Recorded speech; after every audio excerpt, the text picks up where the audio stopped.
Welcome back to the show. Time now for a segment we are calling, wait for it, Media Misses.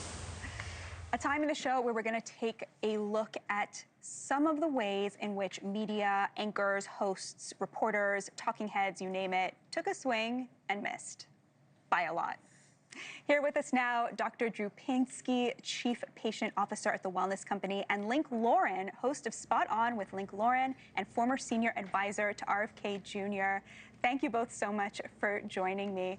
Okay, so we're going to start with some of our favorite media fails. There were a lot since Charlie Kirk was murdered, but here are just a few of our favorites. It was very touching in a way that I think many of us didn't expect. A very intimate portrait into this relationship between the suspect's roommate and the suspect himself, with him repeatedly calling his roommate who was transitioning, calling him my love, and I want to protect you, my love.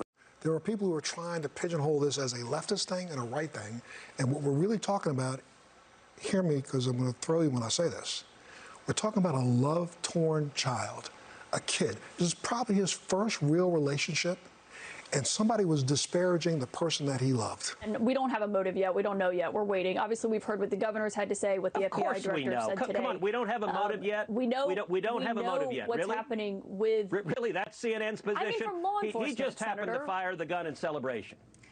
All right, Dr. Drew, let's start with you. Explain the psychology to me behind people just refusing to admit the motive that came out, that was told to us by the shooter himself in his Discord, by so many other. What is the psychology there? It's cognitive dissonance, right? When people's view of the world gets challenged to the point where it all crumbles down, they will reach for some extraordinary means to defend the position they were in, including, as both Montel did and that ABC reporter, it's what Curtis Hawk calls, murderers are people too. Like, that's literally how insane their position was. And the fact that they were talking about his love-torn sort of texting and stuff, if indeed they were not just a cover for something, if they were real, what came out actually in those texts was a cold-bloodedness, that the feelings really brought into focus the fact that he did not care about having killed somebody. It's amazing. And they missed all that. Cognitive dissonance. Cognitive dissonance. Link, I want you to talk to us about where does this, like, the love story angle come from? What is that about, to where you have journalists rhapsodizing about this beautiful love story of a murderer?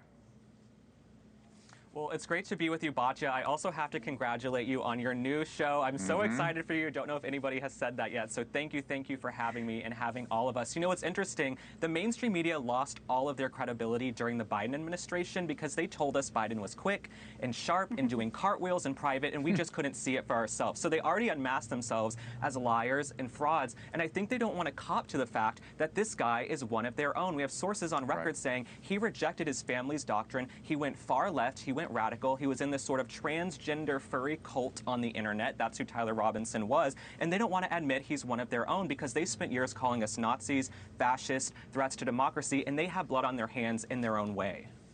Yeah, and the crime data is so distorted in terms of where the violence is coming from. People really believe that they expect it only coming from the right when it is exquisitely obvious that it is consistently coming from the left. And that is challenging their worldview dramatically. It is, you know, Adam Carolla was talking to him about this the other day, and somebody was asking, well, how do you know he's coming from the left? And Adam said, because he tried to kill Charlie Kirk. That's all you need to know. He tried to kill Charlie Kirk. That's a very good point. Yeah. All right, I want to move on to something else. Next week, the media is going to be blitzed by one Kamala Harris, whose book is coming out. She has a lot to say. But for now, there was some recent news that she may have a challenger in 2028, an unexpected one. We just learned that AOC, Congresswoman Alexandria Ocasio-Cortez, is considering a run for president in 2028. Link, you're a young person. What did you think when you saw the news? Well, I think this is great. I think AOC should run. I think Jasmine Crockett should run. I think Gavin Newsom should run, so they can continue losing every single election. The problem with the Democrats is they look like the party of the elites. When AOC came into the game, she was like, I'm this bartender, I'm this relatable girl from around the block. She has basically become one of the elites. When she put on those aviators and went out there with Joe Biden, she rejected her entire brand that she spent years building, right? So these Democrats are going to come around, they're going to host events with Beyonce and rich celebrities, and they're not going to speak to the working class Americans. So time and time again, she can try, but she will continue to fail. And all the uncanny things she has said is going to be on full display. It'll be awesome. I have to say, I'm a big AOC fan. I feel like she is actually very genuine and Listen, really I'm a means Jasmine what she Crockett says. fan. I think she's hysterical. I think she's great.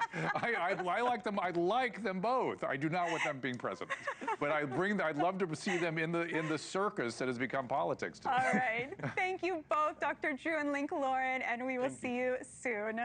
Thank you for watching. Subscribe below and download our NewsNation app right now on your phone, and you will get fact-based, unbiased news for all Americans.